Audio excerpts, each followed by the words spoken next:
Hello everyone, welcome back to our YouTube channel. ನಾನು ಇವತ್ತಿನ ಒಂದು ವಿಡಿಯೋದಲ್ಲಿ ಚಿಕನ್ ಲಿವರ್ ಗುಂಡ್ಗೆಕಾಯಿ ಫ್ರೈಯನ್ನು ಹೇಗೆ ಮಾಡೋದು ಅಂತ ಹೇಳಿ ತಿಳಿಸ್ಕೊಡ್ತೀನಿ. ಮೊದಲಿಗೆ ನಾನಿಲ್ಲಿ ಒಲೆ ಮೇಲೆ ಕುಕ್ಕರನ್ನು ಇಟ್ಕೊಂಡಿದ್ದೀನಿ. ಕುಕ್ಕರ್ ಬಿಸಿಯಾದ ನಂತರ ನಾನಿಲ್ಲಿ 2 ಸ್ಪೂನಷ್ಟು ಆಯಿಲನ್ನು ಹಾಕ್ಕೊಂಡಿದ್ದೀನಿ. ಆಯಿಲ್ ಇದು ಸ್ವಲ್ಪ ಬಿಸಿ ಆಗಬೇಕು. ಇದಾದಮೇಲೆ ನಾನಿಲ್ಲಿ ಚೆನ್ನಾಗಿ ತೊಳೆದಿಟ್ಕೊಂಡಿರುವಂತಹ ಚಿಕನ್ ಲಿವರ್ ಗುಂಡ್ಗೆಕಾಯಿಯನ್ನು ಕುಕ್ಕರಿಗೆ ಹಾಕ್ತಾಯಿದ್ದೀನಿ. ಇದು ಚೆನ್ನಾಗಿ ಫ್ರೈ ಮಾಡಬೇಕಾಗುತ್ತೆ. ನಾವು ಅಲ್ಲೇ ನೀರು ಬಿಟ್ಕೊಳ್ಳುತ್ತೆ. ನಾವು ಜಾಸ್ತಿ ಆಯಿಲ್ ಹಾಕೊಳ್ಳೋ ಅವಶ್ಯಕತೆಯೇ ಇರೋದಿಲ್ಲ. ಚಿಕನಲ್ಲೇ ಆಯಿಲ್ ಬಿಟ್ಕೊಳ್ಳುತ್ತೆ. ಇದನ್ನು ನಾವು ಚೆನ್ನಾಗಿ ಫ್ರೈ ಮಾಡ್ಕೊಳ್ಬೇಕು. ಇವಾಗ ನೀವೇ ನೋಡ್ತಿರ್ಬೋದು ಹೇಗೆ ನೀರು ಬಿಟ್ಕೊಂಡಿದೆ ಅದು ಅಂತ. ಸ್ವಲ್ಪ ಕುದೀತಿದೆ. ಇದಾದಮೇಲೆ ನಾನಿಲ್ಲಿ ಸ್ವಲ್ಪ ಉಪ್ಪಿನ ಪುಡಿಯನ್ನು ಹಾಕ್ಕೊಳ್ತೀನಿ, ಅರ್ಧ ಸ್ಪೂನಷ್ಟು. ಕುಕ್ಕರ್ ಮುಚ್ಚಳ ಕ್ಲೋಸ್ ಮಾಡಿ ನಾನಿವಾಗ 2 ವಿಷಲ್ ಕೂಗಿಸ್ಕೊಳ್ತೀನಿ. ಮಾಡೋದಕ್ಕೆ ನಾನಿಲ್ಲಿ 2 ರಿಂದ 3 ಸ್ಲೈಸಾಗಿ ಈರುಳ್ಳಿ ಕಟ್ ಮಾಡ್ಕೊಂಡಿದ್ದೀನಿ, 1 ಟೊಮೊಟೊ ಸ್ಲೈಸಾಗಿ ಕಟ್ ಮಾಡಿದ್ದೀನಿ, ಹಾಗೆ 2 ಹಸಿಮೆಣಸಿನಕಾಯಿ, turmeric powder, pepper powder, chilli powder, garam masala, ಹಾಗೆ ನಾನಿಲ್ಲಿ ಶುಂಠಿ ಬೆಳ್ಳುಳ್ಳಿ ಪೇಸ್ಟನ್ನು ಫ್ರೈ ಮಾಡೋದಕ್ಕೆ ತಗೊಂಡಿದ್ದೀನಿ. ಮೊದಲಿಗೆ ನಾನಿಲ್ಲಿ ಇವಾಗ ಒಂದು ಪ್ಯಾನನ್ನು ಇಟ್ಕೊಂಡು ಅದಕ್ಕೆ 1 ಟೇಬಲ್ ಸ್ಪೂನಷ್ಟು ಆಯಿಲನ್ನು ಹಾಕ್ಕೊಂಡಿದ್ದೀನಿ. ನಂತರ ಸ್ಲೈಸಾಗಿ ಕಟ್ ಮಾಡ್ಕೊಂಡಿರುವಂತಹ ಈರುಳ್ಳಿ, ಹಸಿಮೆಣಸಿನಕಾಯನ್ನು ಹಾಕಿ ಚೆನ್ನಾಗಿ ಫ್ರೈ ಮಾಡ್ಕೊಳ್ಬೇಕಾಗುತ್ತೆ. ಅದು ಬ್ರೌನ್ ಕಲರ್ ಬಂದಮೇಲೆ ಅದಕ್ಕೆ ನಾವಿವಾಗ ಶುಂಠಿ ಬೆಳ್ಳುಳ್ಳಿ ಪೇಸ್ಟನ್ನು ಹಾಕ್ಕೊಳ್ಬೇಕು.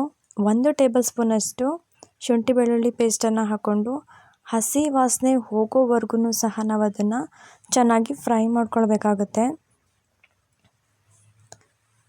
ನಾನಿವಾಗ ಇದಕ್ಕೆ ಸ್ಲೈಸಾಗಿ ಕಟ್ ಮಾಡ್ಕೊಂಡಿರುವಂತಹ ಟೊಮೊಟೊವನ್ನು ಹಾಕ್ತಾಯಿದ್ದೀನಿ. 1 ಟೊಮೊಟೊ ಆದರೆ ಸಾಕು. ನಿಮ್ಗೆ ಇಷ್ಟ ಆದರೆ ಹಾಕೊಳ್ಳಿ, ಗೊಜ್ಜು ಜಾಸ್ತಿ ಬೇಕು ಅಂದರೆ, ಇಲ್ಲಾಂದರೆ ಸ್ಕಿಪ್ ಮಾಡ್ಬೋದು, ಅದು ನಿಮ್ಮ ಇಷ್ಟ. ಟೊಮೊಟೊ ಚೆನ್ನಾಗಿ ಫ್ರೈ ಆಗಬೇಕು ಈರುಳ್ಳಿಯಲ್ಲಿ.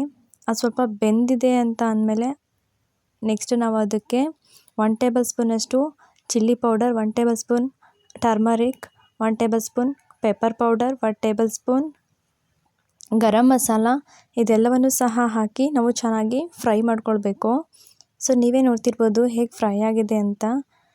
ಇದು ಚೆನ್ನಾಗಿ ಫ್ರೈ ಆದಮೇಲೆ ಇದಕ್ಕೆ ನಾವು ಕುಕ್ಕರಲ್ಲಿ ಕೂಗಿಸ್ಕೊಂಡಿರೋಂತಹ ಗುಂಡ್ಗೆಕಾಯಿ ತೆಗೆದು ಇದಕ್ಕೆ ಹಾಕ್ಕೊಂಡು ಚೆನ್ನಾಗಿ ಮಿಕ್ಸ್ ಮಾಡ್ಕೊಳ್ಬೇಕಾಗತ್ತೆ.